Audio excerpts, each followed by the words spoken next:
Usted está viendo UPL 360 y bienvenido al programa de hoy. Y compañeros, gusto en tenerlos aquí.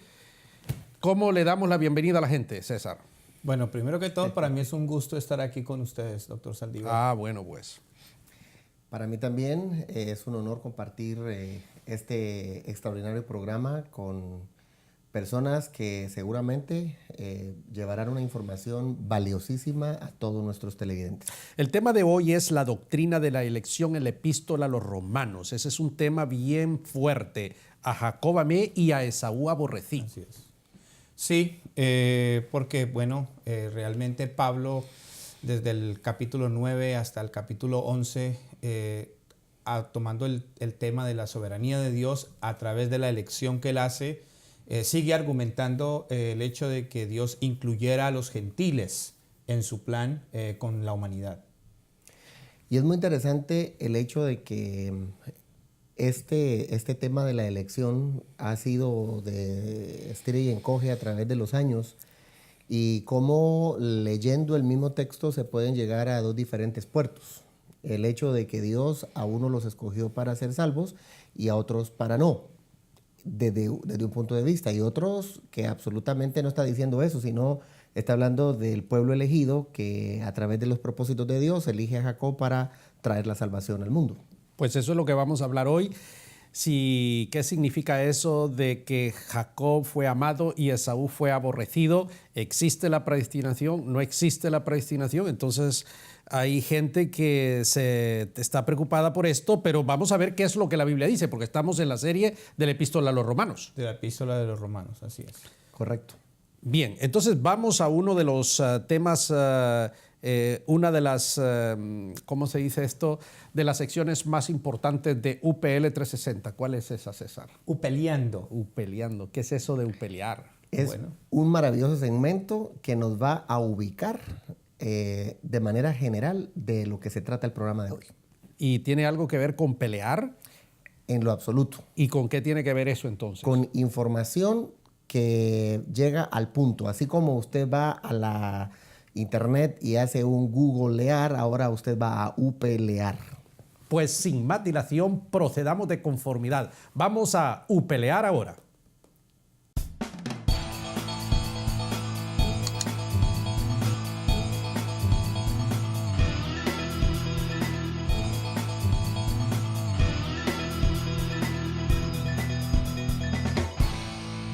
Les saluda Janet Saldana. La doctrina de la elección en la Carta de los Romanos es una doctrina controversial. De eso hablaremos en el segmento del día de hoy. Si se queda, se entera. La doctrina de la elección es una enseñanza que ha causado mucha controversia. En cuanto a la elección, el libro de los Romanos dice: sabemos que a los que antes conoció también los predestinó para que fuesen hechos conforme a la imagen de Jesús, a fin de que sea el primogénito entre muchos hermanos. Esta enseñanza del apóstol es maravillosa porque quienes son objetos de esta predestinación son para que sean a la imagen de Jesús. ¿Cómo se entiende esa elección? Es allí donde estriba la controversia entre calvinistas y arminianos. Es decir, es como se interpreta este y otros versículos. Los calvinistas hacen énfasis en la soberanía de Dios para elegir los que serán los depositarios de la salvación, mientras los arminianos hacen énfasis en el llamamiento divino al arrepentimiento y a la fe. Es decir, es el ser humano quien dice si quiere o no la salvación. ¿Usted qué cree? La propuesta de UPL es que si usted añade educación a su vida, cambiará el futuro de su ministerio. Ahora nosotros le añadimos a esta propuesta una oferta. Las primeras 50 personas que se registren hoy y llenen los requisitos para estudiar la licenciatura en Teología y Liderazgo o la maestría en Pensamiento Cristiano recibirán una beca automática del 50% del costo total del programa de interés. Vaya ahora mismo a www.universidadparalíderes.com. Nos sentiremos muy felices de añadirle a la lista de estudiantes de la UPL.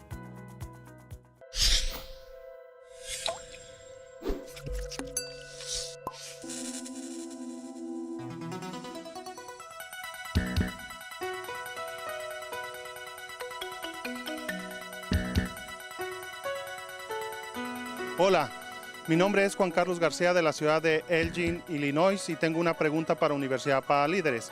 ¿Qué es la soberanía de Dios en la carta a los romanos?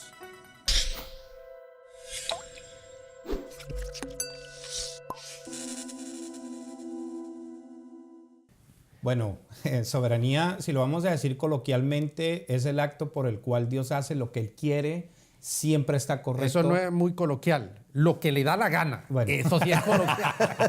Eso ya está más fuerte. Pero bueno, eso es coloquial. Es la potestad que Dios tiene de hacer lo que le da la gana. Eso es soberanía. Eso es soberanía. Y un Porque detalle Dios- bárbaro en eso es el hecho de que desde antes de la fundación del mundo, a Él se le dio la gana de decir quién sí y quién no. Pues sí, eso es lo que tiene que ver. Entonces, la pregunta es esa, ¿verdad? ¿Qué es la soberanía de Dios? Ahora, viene ese texto, ¿verdad? Dice, a Jacob amé, a Esaú aborrecí. Y después dice, porque el mayor, que es Esaú, servirá al menor. No había nacido uno ni el otro, nadie había hecho ni bueno ni malo. A uno amé, a otro aborrecí, el mayor servirá al menor. Ok, Romanos. La gente lee esto. Pastor Aldana, ¿qué significa esto? Pastor César. Bueno, primero, evidentemente Hugo acaba de mencionar antes que realmente hay dos perspectivas. Sin embargo, creo que es saludable comenzar a entender el contexto, ¿no? Y el argumento central del capítulo 9, 10 y 11 es el hecho de que Pablo está argumentando la inclusión de los gentiles en el plan de Dios. Ahora, Pablo también habla y refleja el hecho que en ese proceso de Dios incluir a los gentiles, rechaza a Israel, pero no definitivamente, sino que es parte del plan de que Israel rechace a Jesucristo, rechace el Evangelio, para que los gentiles a través de la fe sean incluidos en el plan de Dios, pero Pablo deja bien claro que hay un plan que Dios tiene con Israel. Bueno, no cabe duda también ahí que hay una interpretación y como algunas veces han dicho, hay algunos versículos que el apóstol Pablo los trae y los interpreta. Por ejemplo, el asunto de Jacob y Esaú, ¿de qué está hablando? Está hablando realmente de salvación cuando dice que aborrece a uno y ama al otro, o está hablando de un propósito de fondo, es decir, utilizar a Jacob como la línea genealógica donde va a venir la salvación posteriormente. ¿Se trata de seres humanos elegidos para ser salvos y otros no? ¿O se trata de un propósito de la línea del Mesías? Sí. ¿Qué piensas? Bueno, evidentemente, ese es, ahí como dice, ahí es donde Y ahí la puerca tuerce el rabo, ¿cierto? Ahí es Como donde- dicen coloquialmente. Ahí es donde se rasca el tigre a las 3 de la tarde. Donde la burra tumbó a Genaro, ¿no? Donde lo tumbó, sí. Exacto.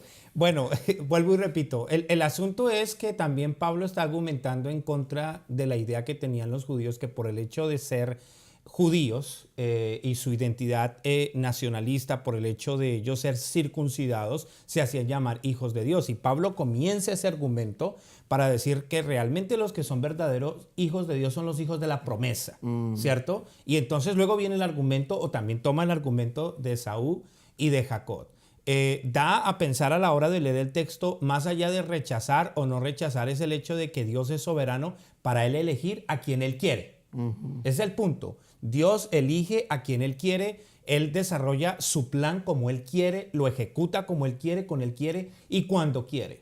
Pero de alguna forma no necesariamente llegamos al punto donde, como se entiende a veces en la iglesia, decir, bueno, ¿yo para qué predico?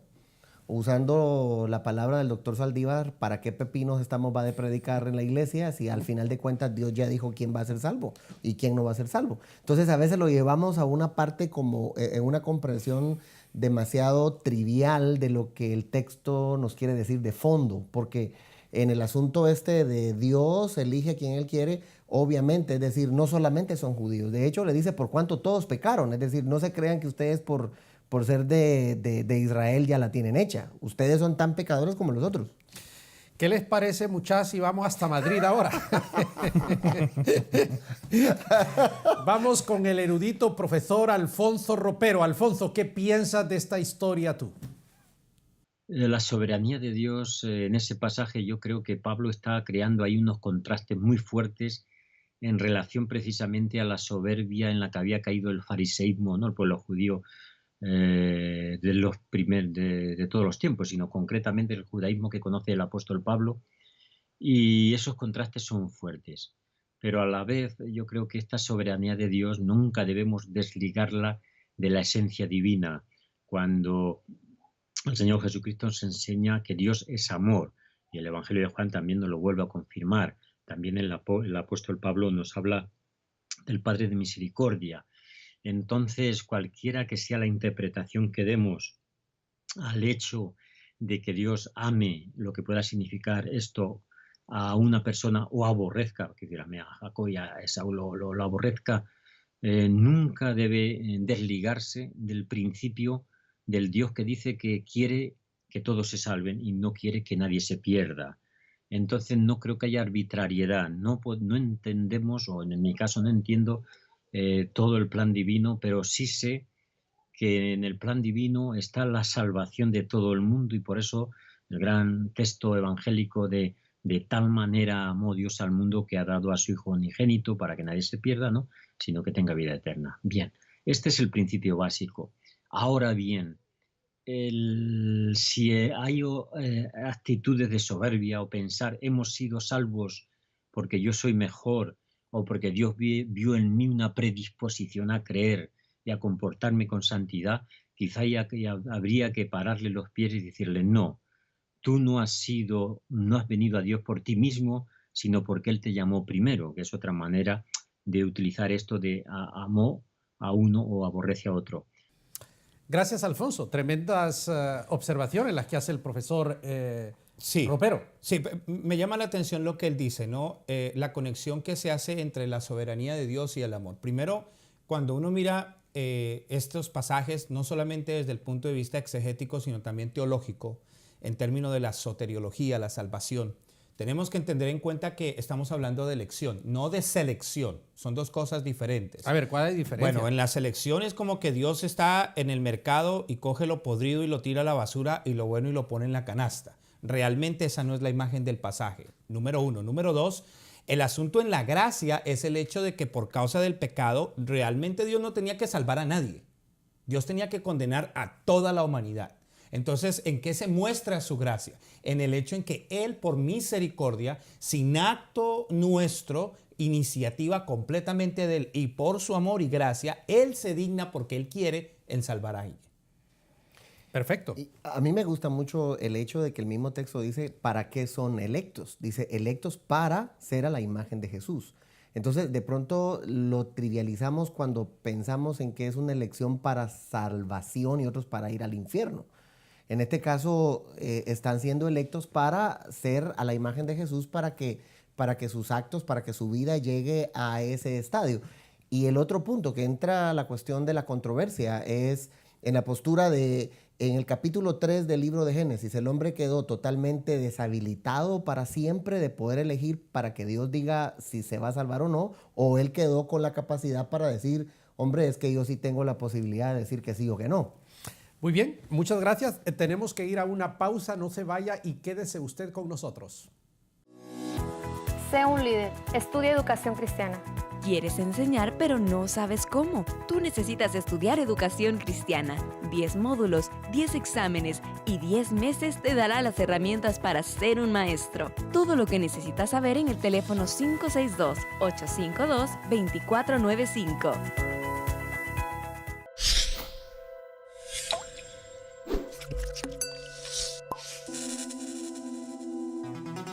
Hola, mi nombre es Lisbeth García. Tengo una pregunta para la Universidad para Líderes.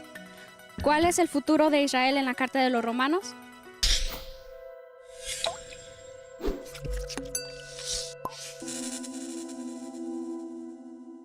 Contestemos la pregunta, ¿cuál es el futuro de Israel? Bueno, primero que todo, evidentemente, volviendo a lo que habíamos mencionado antes, el aspecto por el cual Dios rechaza a Israel es parte del plan que Dios tiene de incluir a los judíos. Ahora, ¿a los judíos o a los gentiles? A los gentiles, perdón. Ahora, hay esperanza para Israel y vuelve a ser restaurado. La pregunta es, ¿cuál Israel? Y entonces ahí es donde él desarrolla, la pregunta es, ¿quién es Israel? ¿Cuál es el hecho de que porque soy judío y descendiente de Abraham, obedezco la ley? Aparentemente Alfonso decía lo siguiente, él decía el hecho de que con este asunto de la elección Dios le está dando un bofetón a la soberbia de los judíos. ¿Por qué? Porque lo que Dios está haciendo realmente es recordándoles que no es bajo la ley ni la circuncisión, sino bajo la gracia, y entonces ahora Israel tiene esperanza a través de Jesús. Un para que todo aquel que en él cree. Exactamente. Hay un Israel, lo que le llamamos el Israel de Dios, ¿no? Donde ya Israel forma parte de todos aquellos que han recibido a Jesús como su Salvador, sean del linaje de Abraham directamente o del resto de la población. Pero ¿qué es lo que nos está diciendo? Que el 11:25 de Romanos no debe interpretarse literalmente, sino todo Israel será salvo, ¿se refiere a judíos y gentiles? Exactamente, sí, ya no está hablando de Israel como nación, ya no está hablando el concepto del viejo pacto, perdón. Ya estamos hablando, y cuando uno analiza esa expresión de Pablo... ¿Y qué va a pasar con el actual Israel? Es que ese es el asunto del actual Israel. Dios va a sacar el verdadero Israel. Porque entonces, si nosotros asumimos de que Israel actual, como está, es salvo simplemente por el hecho de que es israelita, entonces el argumento de Pablo no tiene razón de ser. Y él argumenta quién es verdaderamente el verdadero israelita. Y todo lo lleva a un punto. Es el pueblo que Dios ha escogido ahora en su soberanía y ha elegido, y todo es a través de Jesús. Aunque la iglesia tradicionalmente ha interpretado el 11:25 literal. Literal, sí. Eso quiere decir que está hablando del pueblo que está allá en Israel. De hecho, el pueblo evangélico de los Estados Unidos, sobre todo en la comunidad anglosajona, tienen un imán para Israel, apoyarlo a nivel de gobierno y hacer de Israel la nación, porque creen que el templo se va a construir y todo este asunto y que Israel será salvo. Se ve de manera literal. Pero la otra postura está hablando de un Israel compuesto por todos, de dos pueblos hizo uno, es el texto, ¿no? Entonces, creo que eso también va a ser controversial siempre, el que lo hace de manera literal y el que no lo ve de manera literal. Muy bien. Bueno, veamos entonces qué nos dice Alfonso Ropero sobre este tema del futuro de Israel. Te escuchamos, Alfonso. Muchas gracias por estar con nosotros.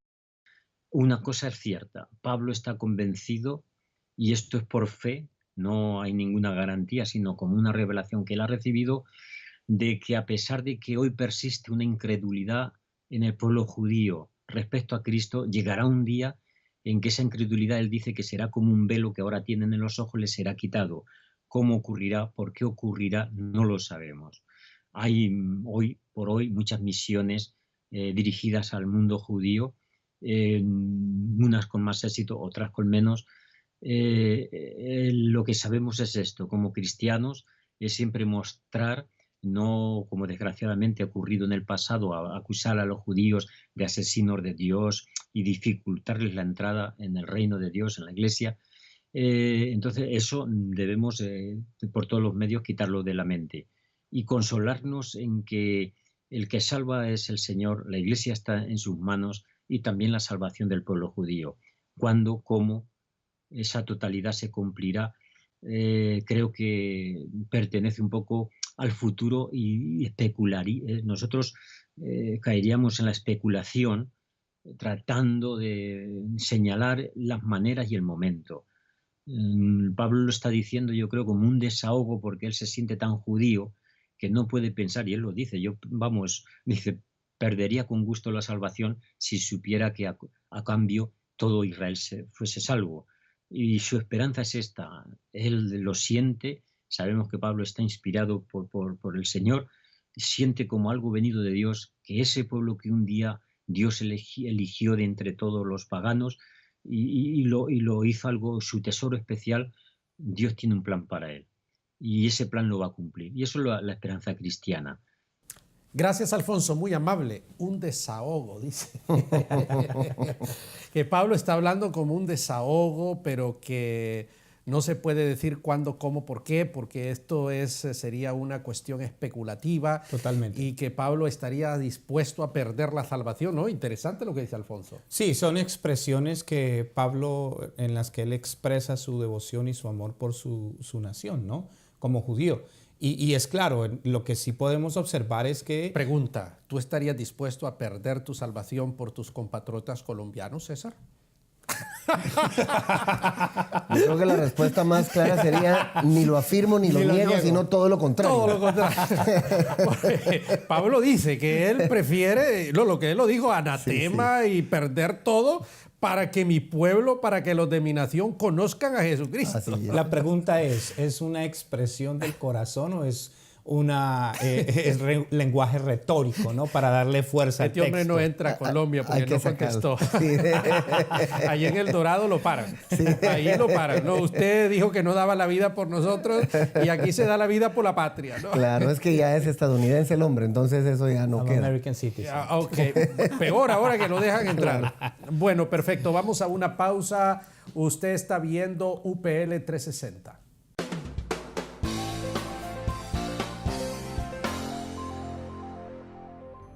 El líder cristiano debe tener claro que su oficio no es producto de la casualidad o de un golpe de suerte, sino todo lo contrario, es producto de un llamado de Dios, en el cual Dios mismo, por alguna razón que no logramos comprender, se fija en nosotros y nos llama a servir en un ministerio. Capítulo 9 de Romanos, Pablo nos dice: a Jacob amé, pero a Saúl aborrecí. Con esta declaración nos deja claro que Dios, en el ejercicio de su soberanía, llama a quien quiere y desecha a quien quiere. Así que el líder debe tener claro en su mente que lo que hace es porque Dios lo ha llamado. Le ha escogido y por lo tanto entender que este es un privilegio de una gran magnitud y que siempre debe honrar ese llamado que hemos recibido.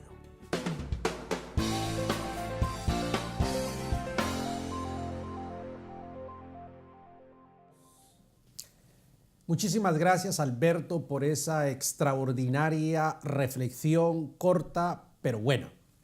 Muy bien, estamos hablando de la soberanía de Dios. Ahí en el libro de Romanos, el apóstol San Pablo ha dividido en 4 grandes temas su primera parte. Habló del pecado, habló de la salvación, habló de la santidad y ahora nos habla de la elección. Él eligió al pueblo de Israel y de ese pueblo nació el Mesías, porque en él iban a ser benditas todas las naciones en la personalidad de Cristo.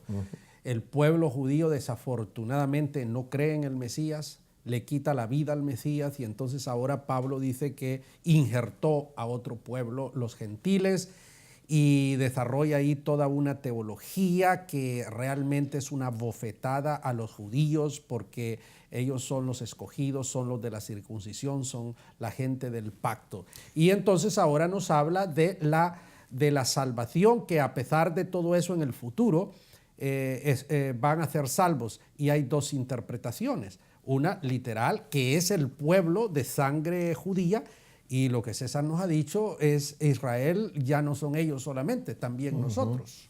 Ahora, no solamente es una bofetada a la soberbia de los judíos, pero también a los gentiles, porque ahí, cuando Pablo utiliza la imagen del olivo injertado, también no está diciendo que somos olivos. Exacto, no. Nosotros somos, me gusta esa palabra porque le dice tu olivo salvaje, ¿cierto? Es injertado. Ahora, ok, somos salvajes entonces. Bueno, algunos, olivos salvajes. dependiendo, ¿no? Dependiendo del lugar. Pero el punto es el hecho de que también, por causa de la pugna que había en la iglesia local, Pablo le está recordando a los gentiles que si ahora ellos están dentro del plan de Dios es por la misericordia y la bondad de Dios. Y que claro, con la transgresión de Israel, ¿cierto? Viene la salvación para ellos, pero si la transgresión trae una gloria impresionante, la restauración de Israel sería mucho mayor, traía mucho más vida. Entonces, yo creo que no solamente le está bofeteando la soberbia del pueblo judío en su identidad como nación de Israel, pero también le está recordando a los gentiles que están en el plan y estamos en el plan. Y creo que la lección fundamental es el hecho de que ante la lección de que Dios por misericordia nos ha llamado, todo es por gracia. No lo merecíamos. Y a mí me parece es un detalle muy importante por el hecho de que a veces en la iglesia se ve, como decía el doctor Ropero, se ve al judío de con desdén. ¿no? Son los que mataron a Jesús. Y nosotros tenemos que recordar de que si somos parte de esta gracia, también es gracias a los judíos. Y eso es algo que no debemos olvidar. Por eso el golpe va doble, tanto para el mundo judío, pero también para el mundo gentil. Vamos a las conclusiones de este programa. Vamos a decir la primera. Dios es soberano y eso significa que Él tiene la capacidad para hacer lo que quiera y lo que no quiera. Y esa es la primera conclusión. ¿Cuál sería una segunda conclusión?